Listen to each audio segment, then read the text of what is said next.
Hello, John aka Chicken Fillets here, and welcome to the revival of JRPGs ME. Now, what is JRPGs ME? Well, about a year ago, at the time of recording, I had a little series where I used to get guests on the channel talking about their love of JRPGs, and we got to find out a bit more about them as people.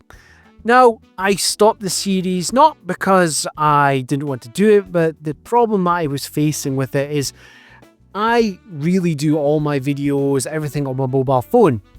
And I did not find it fair after doing these collaborations that I was asking whomever I had on to send me their voice recordings. I should be able to do this all on my own, not have them do any of the back work. So I put it on ice for a while until I could figure out what I was doing with the series. And a year on, I finally bit the bullet and we're going to take it in a new direction. So JRPGs ME, I'm going to do this as a one-man gig. I'm going to be talking about events around the JRPG sphere, gaming-related news around this time of recording, and give my thoughts and views on it in the usual Chicken Fillets way, you know, filled with mistakes and mispronunciations more than likely. But before we get cracking on with the first episode of the revival, hello, John aka Chicken Fillets here. If you like JRPGs ME and a wee Scottish guy talk about it, well, please consider subscribing to the channel. And yes, it's one shot, one take format. So, as you can see by the title of the video, it is called Remakes, Releases and Revivals. So, let's start off with the first section. We're going to be talking about remakes. Now, what actually am I going to talk about? So, with remakes, I have been seeing a lot of chatter and videos released from other content creators and generally on the likes of X, Twitter, whatever you want to call it, people sharing their views about remakes, etc. And I wanted to give my opinion on it because it's funny. Generally what I see online is either one camp saying that they hate remakes, folks should be focusing on originality, new IPs, etc, blah blah blah blah blah, and there's people who embrace remakes. Now, in my eyes, I find this all funny. If you don't like remakes, fine. If you do like remakes, fine. My view on it goes like this. So, I like remakes because actually we'll do this for the pros and cons of remakes. So for the pros of having remakes, you're expanding. Let's use Final Fantasy VII Remake and Rebirth as the kind of launching point for this. So the pros of your remakes is that you're going to be expanding your fan base for a particular game. So Final Fantasy VII, a lot of people will for the first time experience Final Fantasy VII because of the Final Fantasy VII remake. And yes, that brings us on to another chatting point later on. We'll get to it with changes, etc. But for me, I find that a remake can be positive for a game series, whether or not that you like the direction it's going or whatever. Because with the remake, we all know that it went in a different direction. It was split up into 3 sections.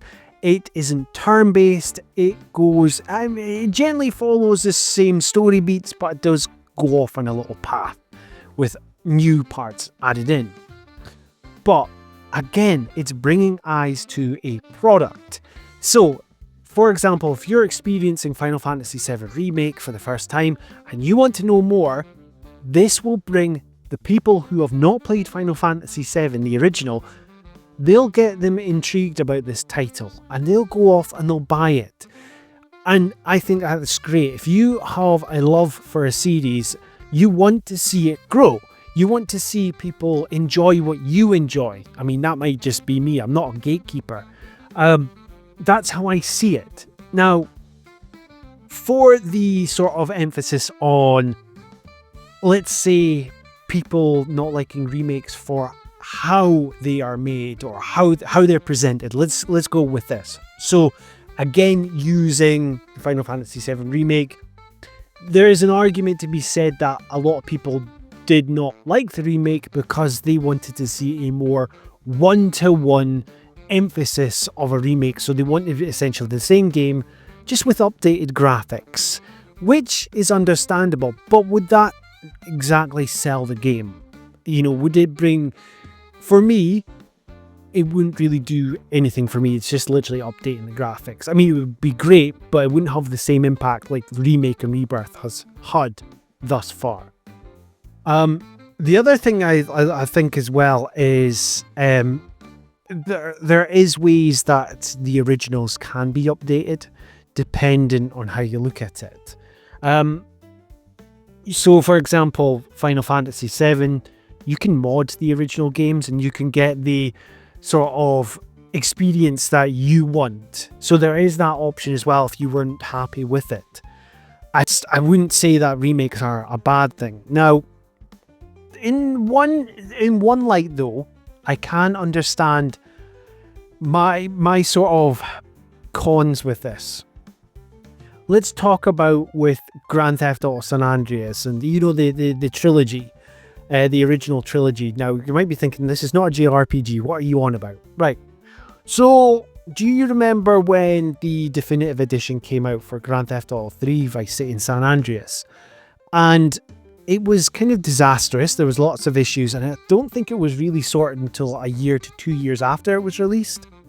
But the original versions that you had, I mean the original versions, like the ones which were online, the original releases, they were all delisted. I experienced this firsthand. I had Grand Theft Auto San Andreas on my Xbox 360, and it was delisted, and I wasn't able to play it. That was the one time I emailed Xbox customer services, like, what's happened to my game? Why can't I get into it? And they said, you know, it's been pulled, blah, blah, blah. If you don't have access to the original games or source material, however you want to call it, I can understand why people do not want remakes for that emphasis, and I would fully agree with that. As long as you still have access to the original source material, then I think remakes are fair game. Now, if you dig deep into my channel, there is a video where I talk about JRPGs that do not need a remake. Now, the reason for this video, I do emphasize why every single choice. Now, I will always embrace the positivity with things. I don't mind. With that video, I was on a trend of doing remake videos, so I did like JRPGs that need remakes, and then I did JRPG remakes that need remakes, you know, because I was just on that sort of spiel. So I'll give you an example, and this will tie in with something we'll talk about later on, is I brought up Persona 4 Golden within that. Now, the reason I said within that video that I didn't want to see a remake of it is the worry I had about Atlus's handling, and it's been proven with their games of how they, you know, deal with the story.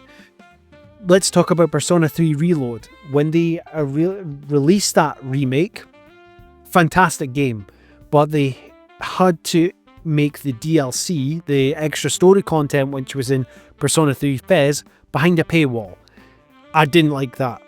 I know there is companies trying to make money off of people, fine, but it was £25 extra just to download that extra story content, which realistically I don't think should have happened. It's happened, fine. That sort of thing I do not like. Again, my reasoning for Persona 4 Golden was I did not want to see the golden details, like what's her name, Marie, I think, or Mari, was it Marie, who's, you know, they've got extra story content within Golden. I just have this image of that being hidden behind a paywall. That sort of thing annoys me. But I'm still really looking forward to Persona 4 Revival, so I can understand that. So let's summarize kind of what I'm trying to get at. With remakes, I embrace what's going to be coming when it comes to remakes, Trails into the Sky first chapter. If it's done well, it's going to do great for the series. A lot of people want to see one-for-one remakes. That's totally fine. I can imagine there'll be some changes that will occur within Trails in the Sky first chapter, which I can imagine will start a absolute war online with people saying that, you know, you need to be a purist and play like the originals. But again, the originals will be available to play. So, you know, you've got more eyes on the series and people will eventually go back. I mean, for example, my first experience with Trails in the Sky will more than likely be the remake. And then I will probably go back and look at Trails in the Sky, the original. That's just what I'm thinking. It could happen. But that is the power of a remake. You know, that's got myself interested in the past as well. I don't think they're a bad thing. If you've got opinions on it that, you know, they're the work of the devil, was it Bobby Boucher, that's the work of the devil. Why am I bringing up Waterboy references? That's my kind of outlook on remakes. So yeah, there we go about remakes. I kind of waffled a bit, but let's talk about releases. So the most recent big release has been the Nintendo Switch 2, which has been quite a funny one to keep an eye on. So folk are weird when they're going on about the Nintendo Switch 2.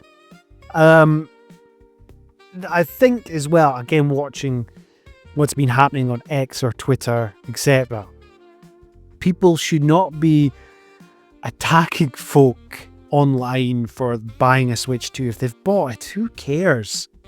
You know, I will happily admit, like, the prices of the games and prices of games are always going to be, you know, they're getting higher. But like, no one should be getting attacked for buying a Switch 2. If folk want to go mince their money into Switch 2, then fine, go for it. It's their money. Who cares? It's their money. Have a laugh about it. Don't attack folk about buying a Switch 2.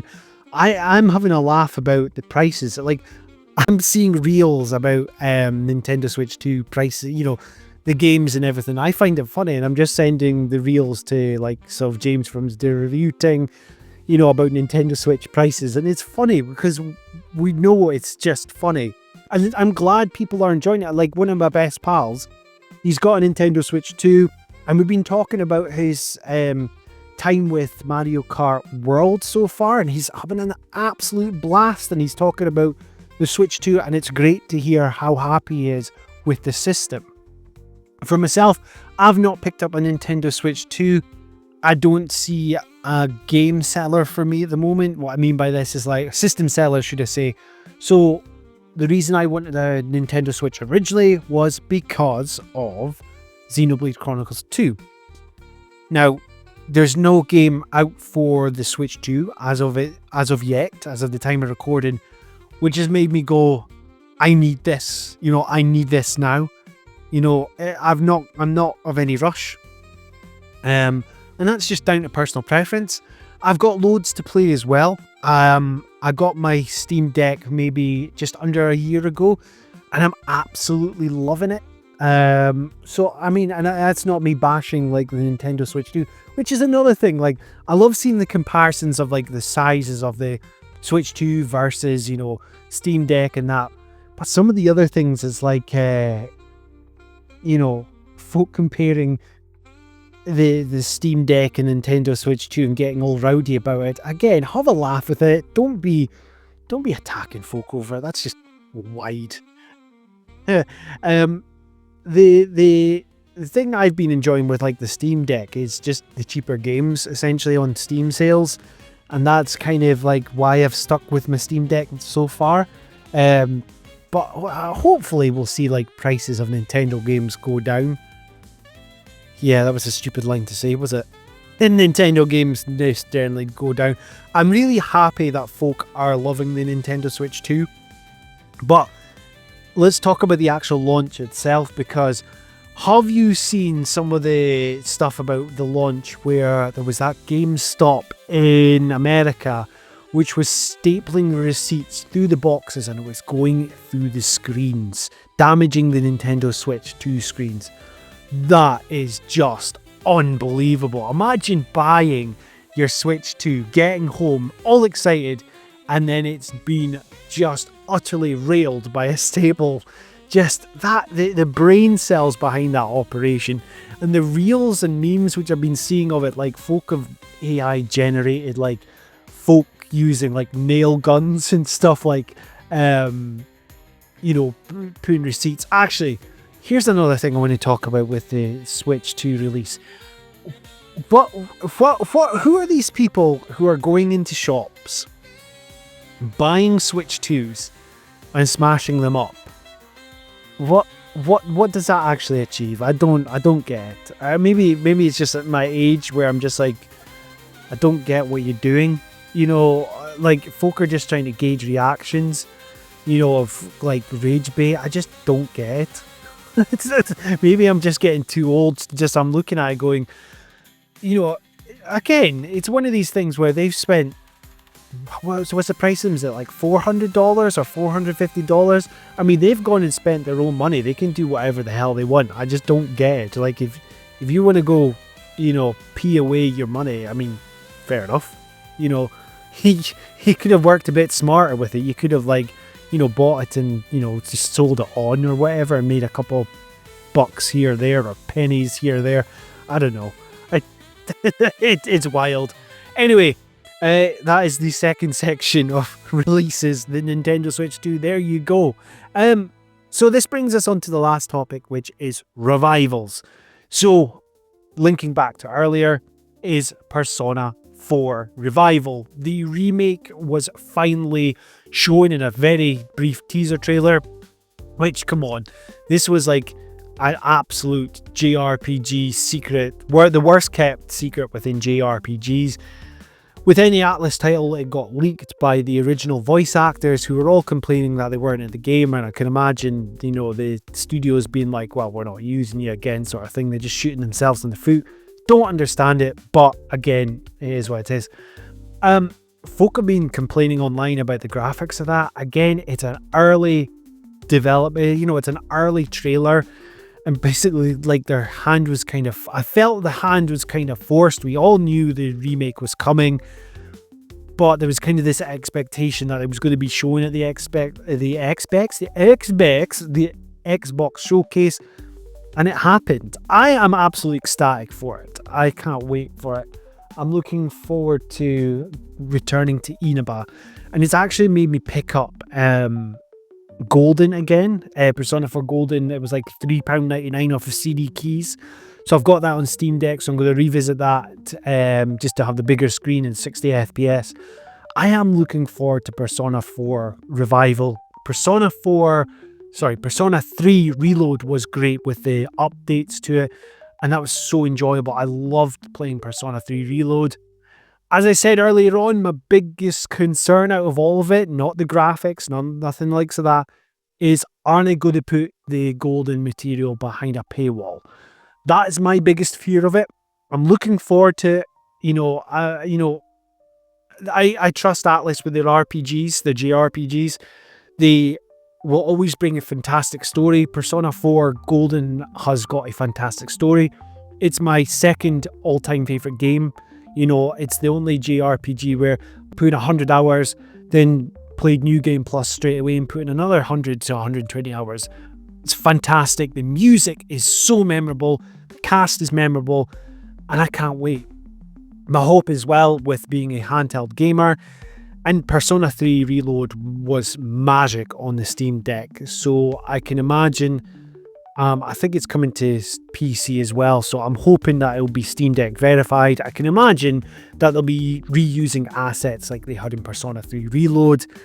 Yeah, it's going to be great. I know it's an early teaser. I know that some people say it's a rough around the edges, but see when the trailer started and you start seeing scenes of Inaba, the showroom, and you start hearing the song Corner of Memories kick in.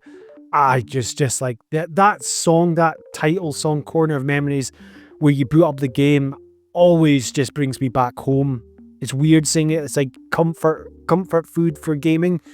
I just love that title. And then the battle music kicking in as well, Time to Make History. And that's another thing I'm looking forward to with Persona 4 Revival is the remastered or new tracks which will appear on this. I can't wait for it. Is there going to be a new voice cast? Probably, by going with all the tweets and stuff on X or Blue Sky or whatever. There probably will be a new voice cast. They did it with Reload, and they did a fantastic job in Reload, so I can imagine whomever jumps on this will do a fantastic job as well, you know. And I know a lot of people will have fond memories of the original voice cast. This is the thing. You will still have Persona 4 Golden to play, so you'll be able to still experience it. So there we have it. That is the first episode back of JRPGs ME. As always, when you do these sort of videos, I want to know what were your thoughts on the topics. But a question I will ask is, next time I do one of these, I want to have a Ask Phillips Anything sort of style part. So if you have a question for me, please write it down in the comments and I will pick one of them and I will answer it in the next video. Now, the usual stuff, you know. So, thank you for listening once again. If you like what you're hearing and seeing on this channel, please help me grow it by liking, sharing and subscribing. And if you wanted to be kept up to date with everything Chicken Fillets, you know what to do. Hit that notification bell. This has been John, aka Chicken Fillets, and until next time, tatty bye.